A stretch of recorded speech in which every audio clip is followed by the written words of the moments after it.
Hi. Hey, how you doing? I'm good. How are you? This is so fun to be here. I know. Thank you. You know this space, don't you? I know this space very well. It's beautiful. How do you know the space? Because I moved you in here. I can't believe it hasn't been quite 2 months. No, So, yeah. Yeah. And it's been a busy 2 months for me, so it's gone by really quick. Yeah. Yeah, what's happened since I I've seen you? had a grandbaby. Yeah. Yeah. So I'm just now, like, sleep deprivation is real, even for, like, the caregiver of the caregiver. So, yeah, I've been fortunate to have some time off and to just make sure that, I just cook and clean, got to jump back into mom role and just make sure that she's fed and laundry's done and here's some meals, and then I come back home and go to work. That's amazing. I think family's so important, and so if a parent can do that for their child, when they bring a child into the world, it's such a magical thing. And it just was divine timing. It was perfect timing because it was right before Christmas. She wasn't due until January, and then my January opened up. We had a few moves that ended up pushing back to to February. Yep. And so it just gave me the time and the flexibility to really be present. So. And you have another Calandrino move coming up. I do. I'm so excited. That's one of the ones that moved. I know. That's the one that moved. Yeah, one of them, one of the three. So yeah, super excited about. She's a fantastic woman. I'm really looking forward to getting to know her. And as doing what we do, we get really tell close. me what you do. So the people were really shocked when I said, first of all, I'm putting my house on the market and I'm going to go up and see the fall foliage. And you prepped all our house, and then we just handed the keys to the real estate agent, left, and she got our house under contract when we were gone. Yeah. And then when we went to go sell our house, we went to Disney, and then you moved us in. So talk about what move management is and what you do. So move management for me. So I started 25 years ago as a professional organizer, organizing homes and really trying to create and support mostly women, and how to, it's not about perfectionism, it's about efficiency, and how can what we do and creating systems for you to be more efficient, can you be better at whatever you want to do. And for most, it's being a mom, professional. We have all these hats we wear, and to get all that done, we needed support. And so that's what we do. Through move management, we manage people's moves. It's that simple. But we come in, I basically take over. Here's the address we live at, here's the address where we're going to, and this is the entire list of things that need to happen in between there. So purging, downsizing, not moving things that you don't want to pay to move, packing things in an organized fashion to where they come in, and we set up every room for you. So we came in, we did the purge.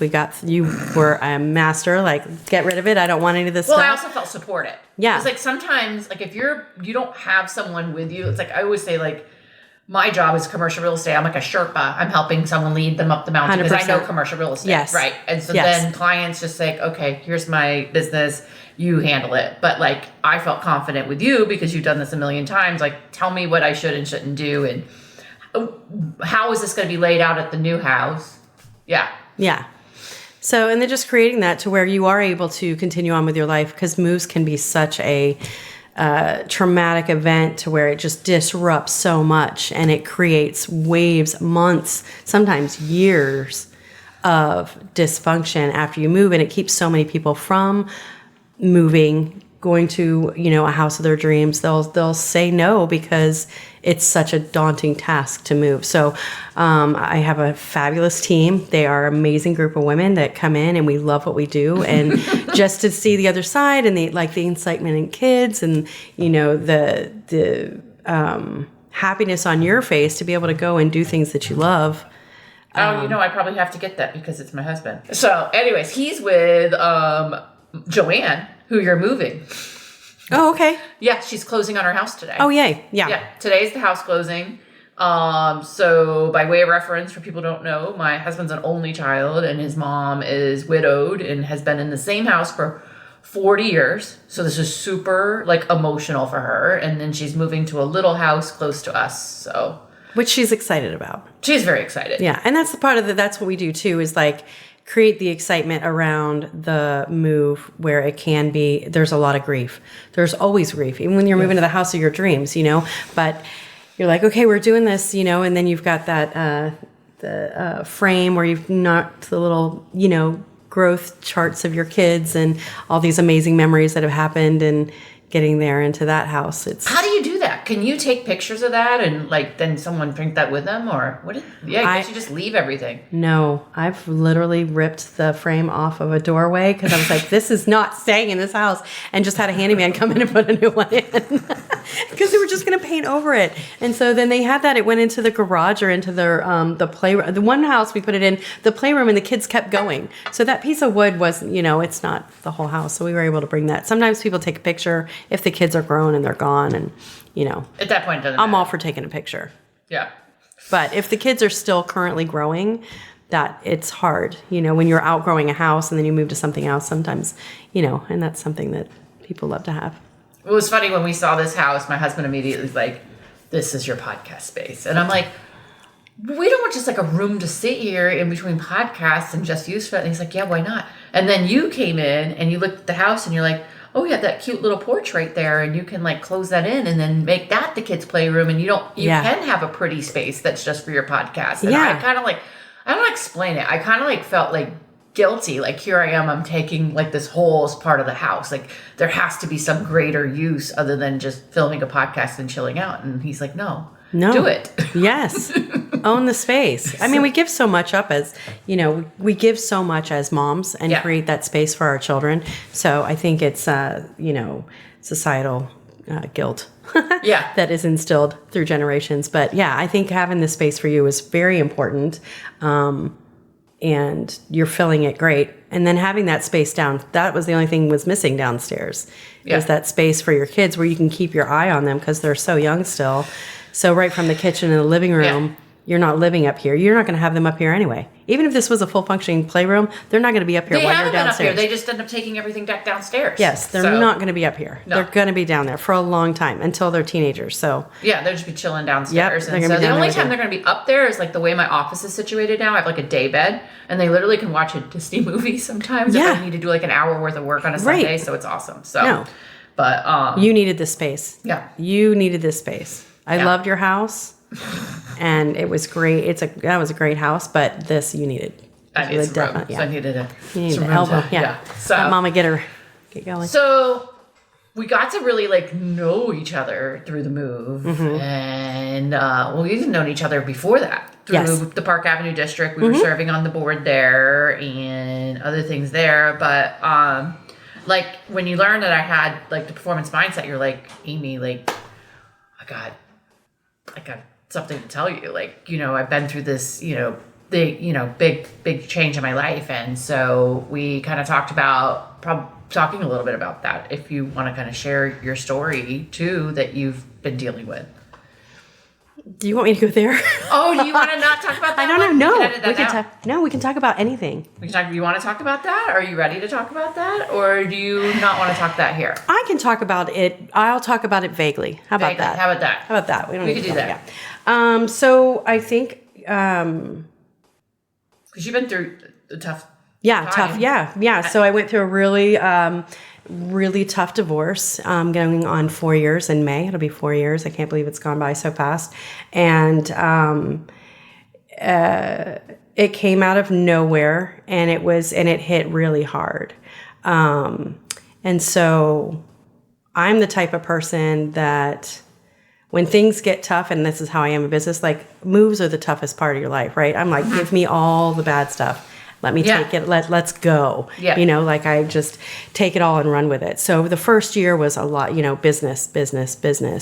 But then feeling the effects, that divorce has on your family and your kids, and trying to, I don't know if I can do this. This might be a little hard. It's really tough. You can share what you're comfortable sharing. Yeah, no, I know you went through a tough divorce. Yeah, I went through a really tough divorce, really tough circumstances, and it was really not, I wasn't prepared for it. And I think that I found myself in our home where I raised 4 kids, wanting to stay settled for them, to keep our home and keep this. And then as they were aging and moving on, I realized I needed, I didn't need that house. I needed to downsize. And so then I went through the downsizing process that I do for a lot of my clients.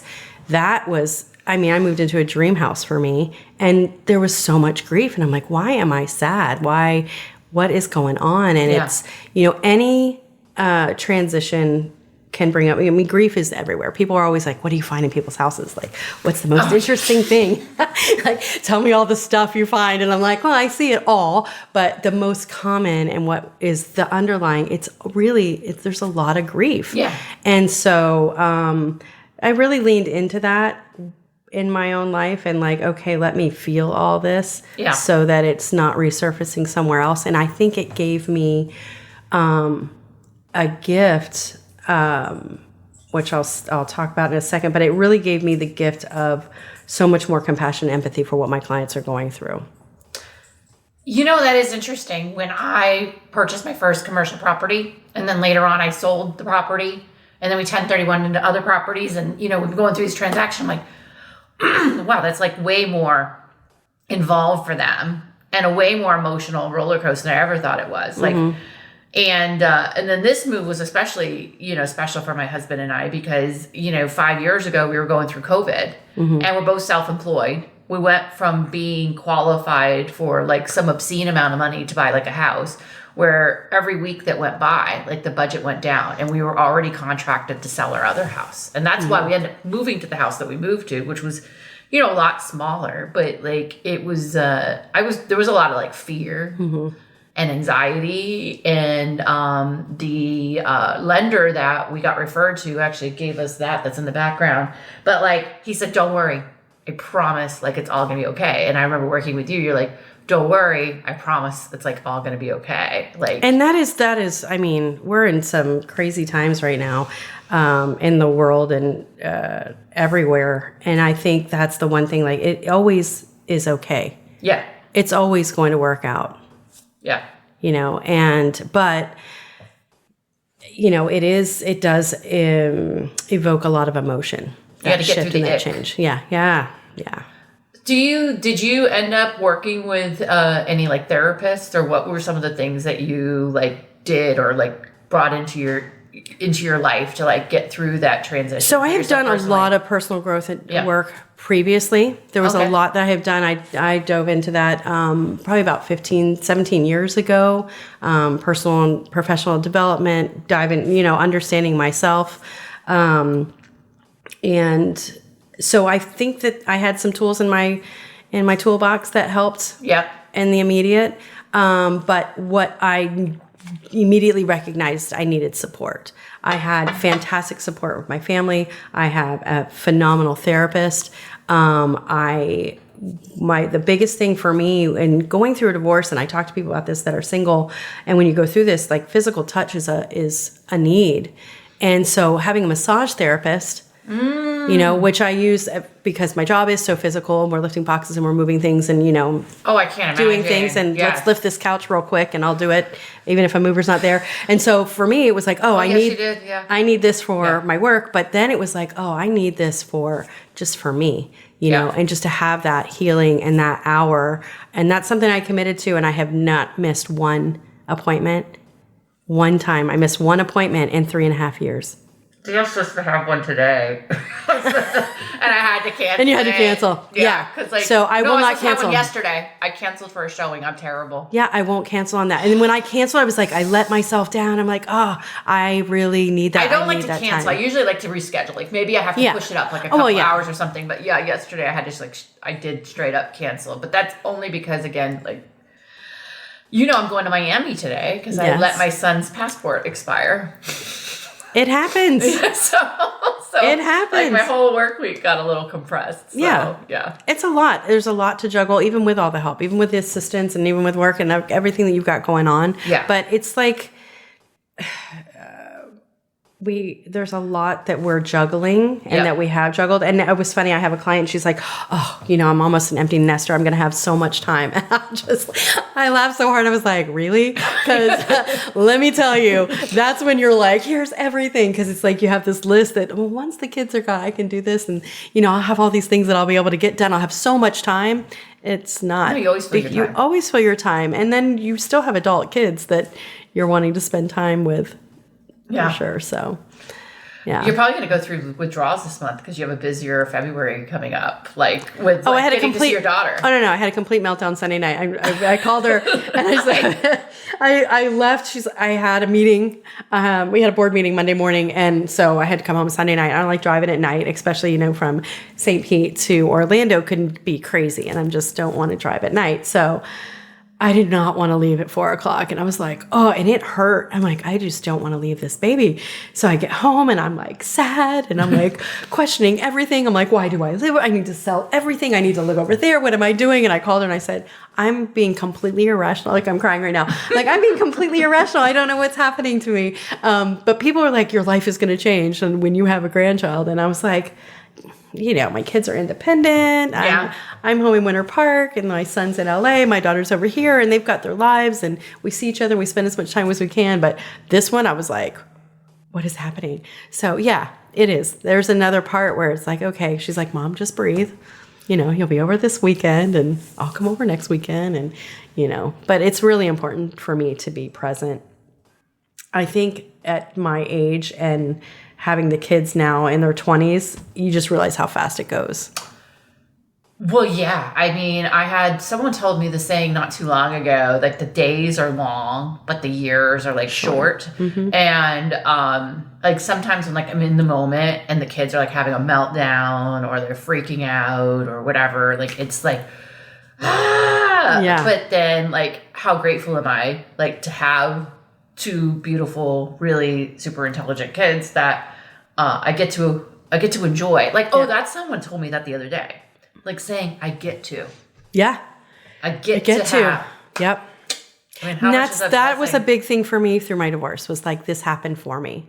And I talk to people about if you are given the gift of what I call the fracture in your life. Yeah. So for some people, it can be a cancer diagnosis. For some people, it can be the loss of their parent. But like something happens that is so painful that causes such a change in your life, you're given a gift, if you can look at it that way. And it takes time to get there. It's not immediate. Oh, yeah. But I faked it until I made it. I literally was like moved into gratitude and like, okay, what's here for me now? What lesson is here for me? What does my journey look like? What is my purpose? It gave me all these opportunities to question my own life, my own journey, not me and a husband, not me and my kids, but me. Like, well, it makes you stop. Like, it's almost like everything like stops. And then you're my closest thing to a fracture would be like, when I thought I was going to just shut my whole company down and like quit. Because I was just like, everything I've been through was like, I just couldn't take it anymore. I took on way too much at one time. You think I have a lot going on now. Right. You're like, I'm fine. It was much busier. It's intense, but it's joyful. Mm-hmm. But at that time, I was super like depressed and it was intense. And that's a completely different feeling. Like, it's one thing to be running and you're energized because there's so much going on. And, but it's almost like everything kind of like stops. And you think about like, which way you're like at this fork in the road. Mm-hmm. And you're like, what do I do next? Yeah, where do I go? For me, it felt like someone physically picked me up off my path that I thought I was going on. Mm-hmm. I'm just chugging along, happy as can be, and was like, nope, you're supposed to be over here. And then that over here was like, what? And I think we've seen it in paintings and in books, and it's like, okay, you're given a path and you get to choose a path. But when you weren't at choice, when a person's not at choice for the change that's happening, then it's kind of like, what do I do now? Right. And so, yes, the self-care, talk doctors, therapists. So many times I was like, I feel like I just get there and just talk. And I'm like, did I get anything out of that? I'm like, yes, accountability, being held accountable for taking space for myself for that hour, and being able to process those things and getting feedback was really powerful. So going to the beach, sunrises, sunsets, water. I've actually the beach is amazing. Yeah. And I don't get there enough. Okay, let's make a date to go to the beach. To go to the beach. I know. I write it on my calendar and then work will come up, and I'm like, so okay, then, so you keep your massage therapy, but the I don't beach- know. the- Well, I know. people You can have to only do so move. much- I know. People have to move. Yeah. But I mean, we do need you. yeah. Well, and we pretty much, I stick to not working on the weekends unless it's an absolute emergency. Absolute emergency. Yeah. Amy's office had to be set up. Yeah. You know what I mean? There's things. Well, we worked, I was almost 27 days straight in November and December because things came up and it's like, well, we have to get it done. Right. And I will never commit for my team. I always tell our clients that they don't work on the weekends. They've got children and at home and they've got husbands and they've got lives, and so our whole, culture with our work is that our lives come first and then we work to support the lives that we want to live. So we don't miss hair appointments. Yeah. We don't miss those appointments Just that are have to figure it important. out. Just, figure it out. Figure it out. And we get around it done. I mean, well, and we I get thought done. it was really interesting, like how like militant and like precise and organized everything was. Like I don't really like use militant, but you guys were like, it was almost like everybody like shows up. We're like all at once ninjas. at night. Yeah, We like being like ninjas. Yeah. Ninjas. Like you just all show up all at the same time with your like little baskets of like supplies and all the things right at 9:00. And then everybody breaks all at the same time, and then you kind of figure out what's going on today, what's coming up, and plan together. Okay, and then back to it, and always like really stopping by 3, like because like you figured out too, like if you go beyond then, you just can't think. That's when mistakes happen. That's why we try to do it in this short period of time and be really like intentional with it and get it done. Yeah, you're right. It is like a ninja. We are. I know. We are. And we're all in black. Did that figure it out over time? What? Was that like, did you figure out that cadence over time? Like what ended up working best and kind of like fine tuning that flow? Having the right people. Okay. That work well. I mean, it's one thing where I can we don't have to talk to each other a lot. I don't know if you noticed that. There's not a lot of talking. No, it's just kind of like, and we've set up, I've got my supplies, I've got my stuff. Don't take my stuff, so we don't have to. We're working 2 people. It's funny how people just kind of gravitate to each other and then they know how to work together in tandem and it works really, really well. And it just, everybody's like, oh, you have this. It looks like it's all planned. But you can't really plan. There's no way to plan it because every house is different. It's all the same stuff, but everything's different. So it's kind of like, I like to think of it as a puzzle, right? So your original house, we pick up all the puzzle pieces. Well, we were moving from 2,500 square feet to, I think we're in like 4,300 square feet. And it was fully furnished. Right. And like here. Yeah. And then. Right. So what's going to fit? What's not going to fit? What did you think of my floor plan? Wasn't that one of the greatest floor plans you ever got? Fabulous. I'm like, let me So my have husband this. likes to make fun of me, like when I'm writing notes or I'm doing anything. Yeah. It's all like Crazy. It's just circular, creative and like it's like a dump, a mind dump. I know what I'm doing. Yeah. I know what I'm doing. But then, and I took that, and that was amazing because it's very hard to get what's in someone's mind into mine to make it to where it is stress-free for you. But I just remember your look on it until you figured out. I'm like, I'm going to take this one home. And I loved it because then I could take it. Then I got every single piece, but every single thing that was important to you and where it needed to be was transferred through that. And then as I rewrote it, I knew everything. And I'm like, okay, bye, go on vacation. That's it. I got it. We went to Disney World. Yeah. That was pretty cool. Yeah. The kids loved it. Oh. Of course. Which is amazing because they're not going to remember the moves. So moves can be traumatic for kids. And that's one thing where we're that was, actually, I didn't even think about if we didn't do that. They're like you're taking all my stuff. They're literally watching someone touch all their things. They have no concept of what's happening. They can't even, we can go, okay, I'm moving to a new house and rationally understand that. But think of the stress that you're under as an adult. Kids can't even conceptualize that this is going to be there. And so that's one thing that we really take note of is making sure, like, if that's your favorite stuffed animal that's on your bed in the morning, that stuffed animal's on the bed in the afternoon. So they come home and they have that sense of home is still here and like everything's okay. The walls are different, the floors are different, but this is my home. It did take my kids because they were in the same room and they had like bunk beds. Yep. It took, I don't even know. It was a solid week until they were like really, and I can't imagine they thinking about it too, like how much it would have been. But and how big this is to them. Yeah. you know, from what they went. It was more cozy. Well, the ceilings were lower. Yeah. You know?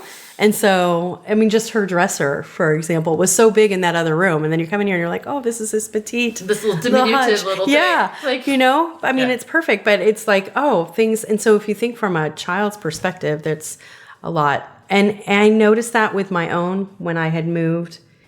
I moved in October, so I was getting ready for Thanksgiving and I'm getting my house all ready. And I'm just in tears. I'm in my kitchen and I'm like, what is happening right now? Like, why? You know, grief hits, right? So I was just like, what's happening right now? And I'm like, okay. So I just sat with it for a second. I'm like, what am I afraid of? And I felt like my kids were going to come to my house and it wasn't going to feel like all of a sudden they didn't have a home. Oh, yeah. Right? So I'm a child of divorced parents. That's what I went through. Yeah. So it's all these things that we go through in our lives, and moves bring up so much of that past trauma and grief. So that's really a lot of what I do, is just supporting the emotions that come up. For us, looking back, I mean, it's not something I've talked about publicly about it, but I talked to Phil about it. And at the time when we cried in our closet in the house in Winter Park before we moved the house in Maitland, because we were so sad to be losing our house in Winter Park, and because we weren't moving up here like we originally wanted to because of the lending environment and all of that, it was really upsetting. But we realized that this was the perfect time because Phil's mom is now widowed. We wanted to move up here and get a house and have a mother-in-law suite. But this ended up working out better because we ended up moving right next to Heathrow that has a bunch of little communities, and we were able to find her a perfect little 1,400 square foot house that's the perfect size for her. And she really wouldn't have. If we had gotten a house back then with a mother-in-law suite, she'd be like, hell no, I'm not moving into a mother-in-law suite. I need my independence. You met her. Yes. We were delusional to think that would even work. So I think the universe intervened and you need to land here, which I made a lot of friends in that neighborhood. Well, actually the real estate agent, Mary Stewart, she was just everybody's mourning Amy going. But I'm still very much friends with them. But, at the time, then we moved here. And then I fell down my stairs and trying to take my mind off the pain. And I'm like, let me look again at houses for Joanne. Maybe instead of these little condos that she doesn't want to move in that are right behind us. Because I told you, we're moving here, we're going to look at these condos. She hated the condos. She's like, I'm not moving into these little condos and sharing a wall with people. And she's been independent way too long. And we're too hard. She's a fierce lady. Yes. I'm so excited. And so then I looked and I was like, oh my God, this house just came on the market 2 days ago. And that was on December 30th. And then I saw her on New Year's Day and she's like, I'm going to do that. And so I think you got a text even before that when she said she was interested. I think I texted you on New Year's Eve. I'm like, you ready? I'm ready. And so then I went to her and I'm like, you're not going to have to worry about a thing. We're going to bring Sheila in. And she's like, oh, I'm ready. So let's go. She's ready. She's excited. So. Yeah. So, but it's so interesting. But there's going to be a lot there too. There's a lot there. And that's the beauty. That's what I think is, people. But then we're going to be here with her. Yeah. We can walk to her house in 5 minutes and then have coffee with her in the morning or whatever and be there for her. And again, I wouldn't be in business if it weren't for her. When I met her, she's this fierce businesswoman and had a flower shop, but she knew her dollars and her cents and taught me so much. And so I'm just grateful. It's gonna be good. Oh yeah, I knew it the minute I met her. I'm like, oh, this is gonna be fun. So yeah, she's gonna be fun. Actually, everybody's told me that. They're like, we were on the phone with the power company, and then she gave them their birthday, and she's like, you sound so young. Oh, I know. She is full of fire. Yeah. And she inspired me to start because there's so much wisdom in our communities with older women. And I was talking to somebody, and it's like, I don't know, it was checklist. You've got 18 to 25, 25 to 34, and then it goes all the way through. I'm in the final box. I'm like, do you stop making boxes after 54? What happened? Where's the banding? What's happening? Are they not? Are they just not online? What's happening? And there's a really great podcast called Wiser Than Me. Wiser Than Me. Okay. Julia Louis-Dreyfus. Oh yeah. From Seinfeld. Yeah. Yes. So she has one called Wiser Than Me, where she interviews women of age, into their 80s, and it's amazing. And we should be I'm so excited for, I feel like I'm new to listening to podcasts and finding all these amazing podcasts that are out there and ways of getting information. Because I'm not really a TV watcher, But her interviews are fantastic. And you just get this wealth of information from every photographers, book writers, actors, activists. It's really kind of cool to get that information. So when I met with her, I'm like, I'm starting to get people that are in our age group. I'm older than you, but people in our age group and moving their parents. And so getting to know these people and their stories and their history and listening to their wisdom has been really cool for me. Well, I think we're in like the sandwich generation. You know, anyone that's in their 20s, 30s, 40s, even in their 50s, you not only, if you have children, you have your children, and then, parents are living longer. Right. But for her, this is a big deal because, think about it. Like, she's not really great on computers. You can't do anything without a computer and setting up an online account. And so in addition to that's where, again, like I had someone on my podcast the other day. Her name's Kelly Hubble. And she has Sage House, and she helps people hire house managers, which I've been doing for years. Yeah. Which thankfully the one that didn't work out is fine. She's gone, but my old one came back.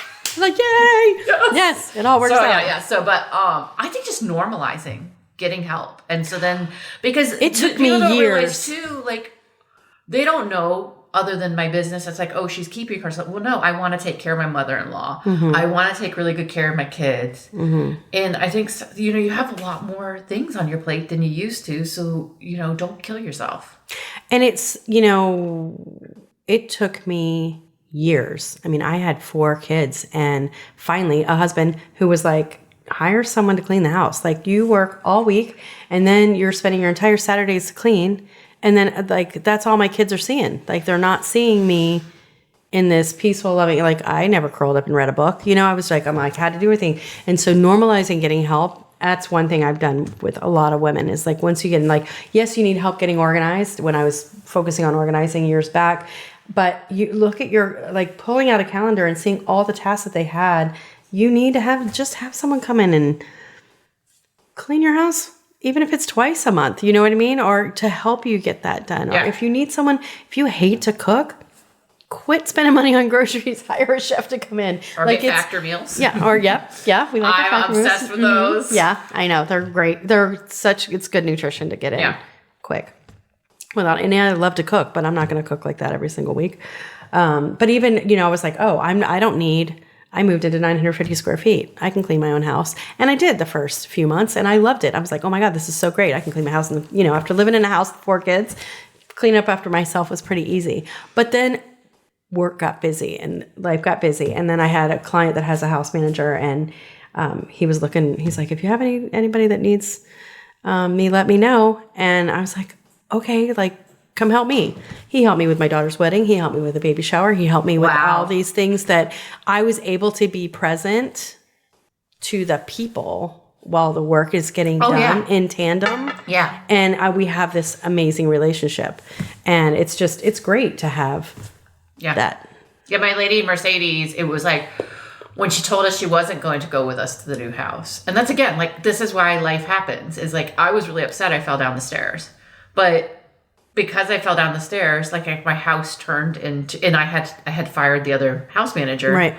That I called Mercedes and I'm like, I'm drowning. Can you get me like out of the water? And then she came over and she's like, I miss you, but I like to vacation. And so what we figured out is we do a weekly service, and then she comes one day a week to do all the other things, like washing all our clothes, putting all our clothes away. If we have a trip, pulling out our suitcases when we get back, putting away our suitcases. And I know this sounds super bougie, but these are things that just take a lot of time and organization. And, if you're doing stuff, it's hard to do. Yeah. No. And people are like, oh, your house must be perfect. I'm like, oh my gosh, no. We were in 7 states in 6 months last year. Right. You were like in Maine, Washington, We moved DC. 2 clients to Maine. We were in DC twice, 3 times in DC. We were in South Carolina, Texas, the Keys, Los Angeles. It's a lot. And so all that, there's that on that side, but we were doing the front end of it.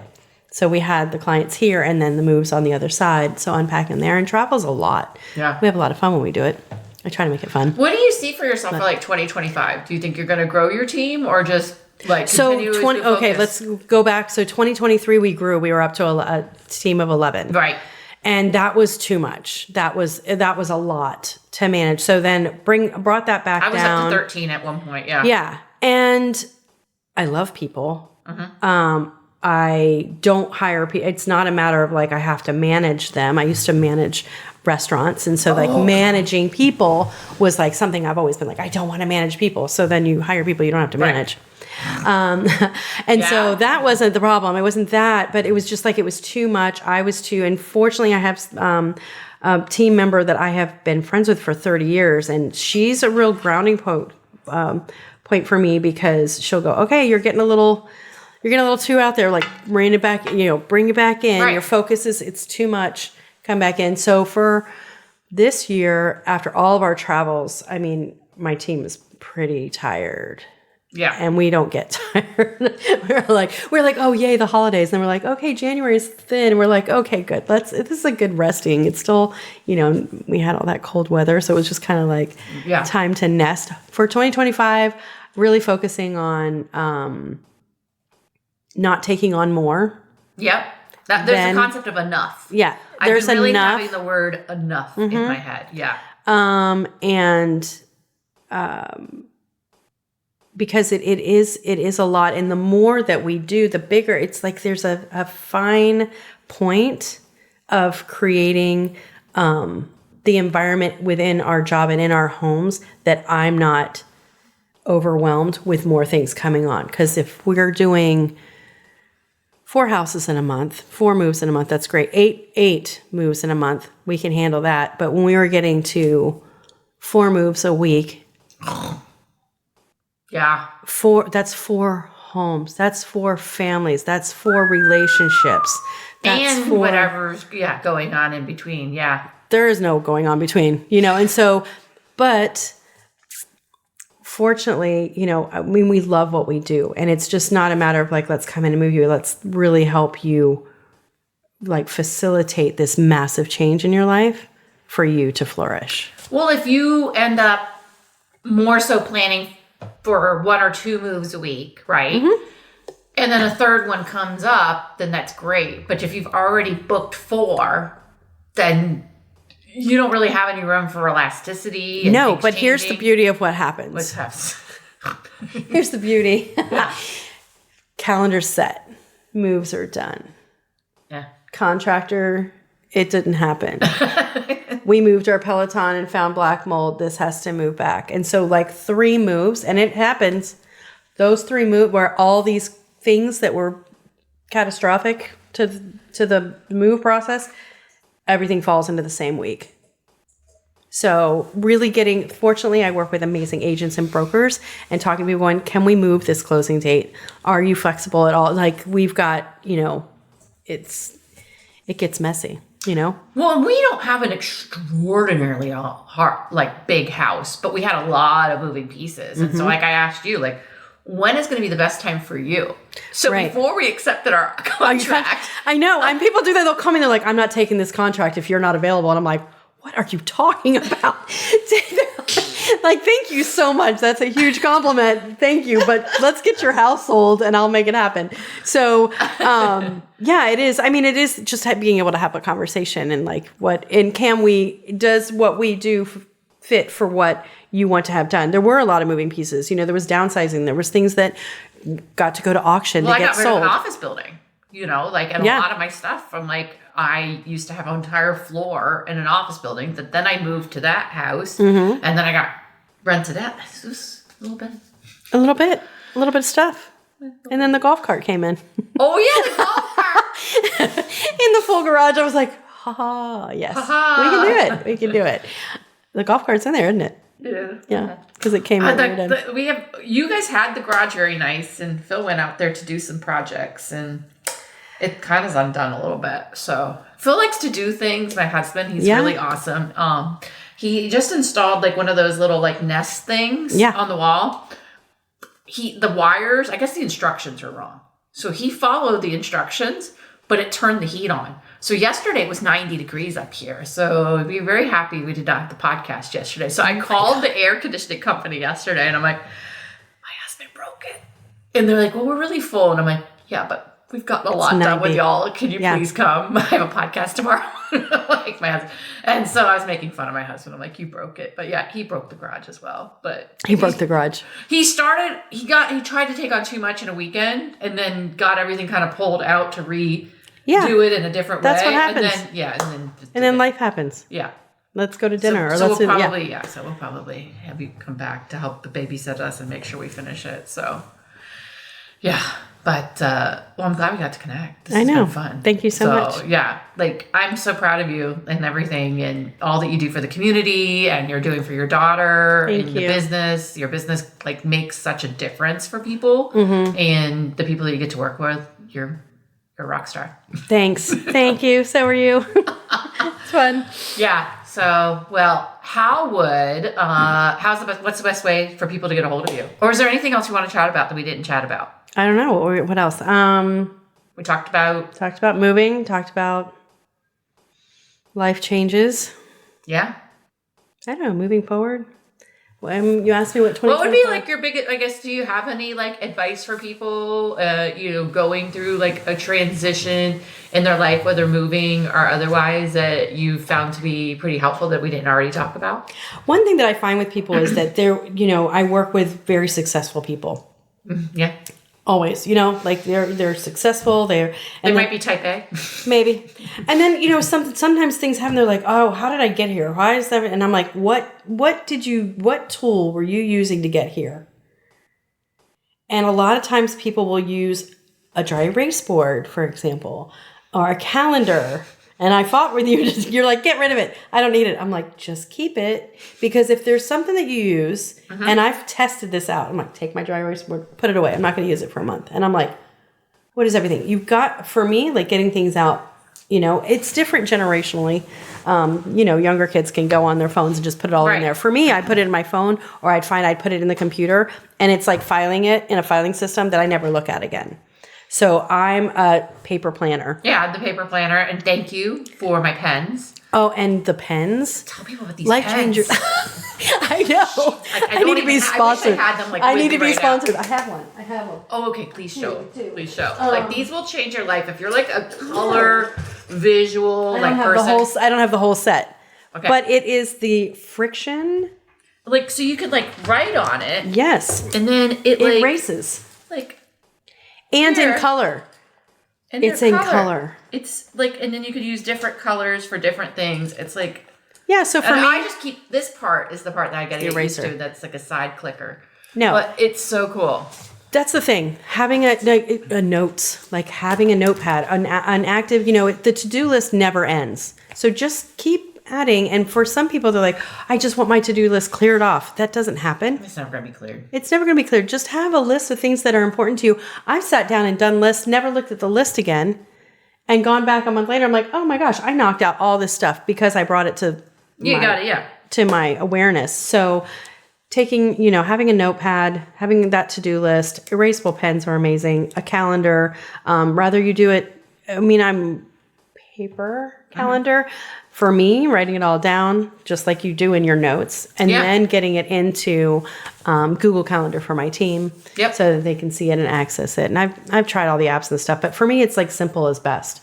So just going back to the basics. Yeah, I just do a chronological like composition book, and so then I can see day by day the conversations I've had, and then make sure like I didn't miss anything. And then I actually then will put it into Salesforce. But I think that is a good piece of advice. Don't try to do things like reprogram yourself to do things in a new way just because you're moving. Because like I kept going back on I'm like, this dry erase board is ridiculously big. But I did find a spot for it, and I do have in different color each of my companies and like what some of our big like initiatives are that we're doing for 2025.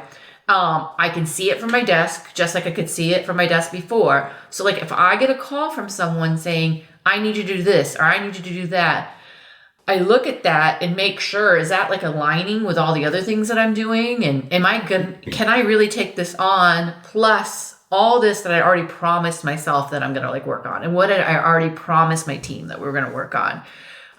So I think just me, the whiteboard with like seeing each thing helps me to stay more like focused on, because if I'm trying to increase, revenue for my brokerage, that means I need to do more deals and I got to invest more time. I need to be careful, like in other things that will distract me. Yeah. And I mean, even in putting it, having that, even a small dry erase board on your kitchen. I remember when the kids were younger and I was a single mom and I'd pick them up. And this happens for everybody, right? You pick the kids up from school and then you want to spend time with them and then you got to get a snack and then and then you want to like read a book and the next thing you know, it's 7:30 at night, you haven't had dinner and they need a bath and the whole thing. So I started just doing like 3, 4, 5, 6, 7, 8. What big task needed to happen at that point to where I could just stay on task? And you do the same exact thing with everything daily. That's what we do with moving. What needs to happen? And so it looks magical, because moves are so chaotic, but a process that we just have it down just from A to Z. What needs to happen. I just shared that on one of my social medias. I had an Excel spreadsheet for my son of kind of generally when I want to get him down for nap, when I want to give him a bath, all those kinds of things. And then when the second child came, they had another column of it, fit it on there, and I had color codes for everything. See, so like for me, I started my business on, I started. But I printed it. Yeah. We had no computers. Yeah, you know what I mean? Yeah. So like I didn't have a computer. And so working with most of my clients are in this age bracket where we were halfway between print photos and everything's online, using photography as an example, but it's the same thing with like computers and the day planner or writing things down. Like when I started my company, it was a spiral bound. They still have them, but you would remember if you were a secretary and you would get a phone call. Oh yeah. And that little piece of paper, you'd give it to whoever, and you had the yellow. Like I had 2 of those. That was my entire business. And that's how I started my business, with those phone calls coming in and tracking that stuff and then getting that into a calendar. So I'm a big one. I think that a lot is to be said. I'm very tactile, but like pen to paper and getting that out helps so much. And I just like visualizing and make sure I'm not missing anything. And like, again, because like I told you this, I would not have realized my son's passport was expired if I always create a file for each trip. And so I was printing out our itinerary, printing out the baggage instructions, looking at everything like a week before the trip. And then I was logging in and checking. And then I looked at the Club Med's website and it's like, oh, Giovanni expires January 9th as passport. Like when I was double checking and printing everything out, I'm like, let me go look at the passport and make sure of that. And I'm like, okay. And then I got the last appointment at the passport agency before we left. But I think, as much as like everybody wants me to use a computer for everything in you talk about like we moved to houses and it's not probably the biggest copier you put into a house. Yes. Yeah. We moved those. Yeah. Big whiteboard, big copier. But you're running a whole business. I'm running a whole business, but then also I have to have my paper files. And then I eventually do scan all my files and then I shred them. So whether, I know I might be killing some trees, but again, I think that was one of the biggest lies that was given us. Like, we're going to have the computer and we're not going to we're going to just like decrease our paper usage. It's gone up. It's gone up because you still have to print stuff out. You still have to have that paper trail. Yeah. It's still there. Yeah. But I think that's a good point. Like if you work well a certain way, like, and you're at this point in your life, just because there's a move, don't change it. Because you think, oh, it's a whole new house. I'm going to do this a whole new way. No, just keep whatever works that got you where you're at.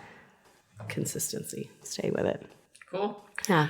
How is the best way for people to get a hold of you? Is it like LinkedIn, Instagram, email? What do you prefer? Text. A rotary phone. Call me. My phone, 407-462-2679. ShielaWyatt.com. ShielaWyatt. Yes, it's the I is before the E. Yeah. So ShielaWyatt.com. I'm on Instagram, Facebook. And around. I mean, and you do mostly here in Central Florida, but You have some clients that have been other parts of the country, so it just kind of depends. Yeah, we're local. We move a lot of people out and in. So we have a lot of clients that in transitioning and downsizing, and I've wanted to live in the mountains or I want to live on a farm. So we move people all over, going back to the city. So we're mostly Central Florida, but we're not limited to. And I've got probably about 6 international clients that we've moved internationally. So Have you heard it move someone back? Does that happen every so often? They decide they want to go to the mountains and then they come back again? I haven't, but I have one that's like, we were move day to Los Angeles, truck, and he's like, nah, I think I'm going to find another house here. And I was like, I'm like, this train is already moving. We're going. So, but he keeps threatening that he's moving back. I was like, okay, we'll see. So I'm like, whatever, you just let me know what you need, whatever you need. Yeah, I'm not attached. So yeah, we'll make it happen. So, well, it's 100%. So good to connect with you. Yes, we are going to have an amazing 2025. I know. I'm excited. It is exciting. So, well, thank you to everybody tuning into the latest episode of the Performance Mindset Podcast. I hope you like this new live format that we're going to have in addition to the live in-person format, in addition to the normal recordings. And make sure my book is dropping in March. Go to amycalendrino.com if you'd like to pre-order a copy. That's From Perfect to Real. Embrace imperfection, ditch perfection, shift your mindset, and thrive on your terms. So this is Amy Calendrino signing off.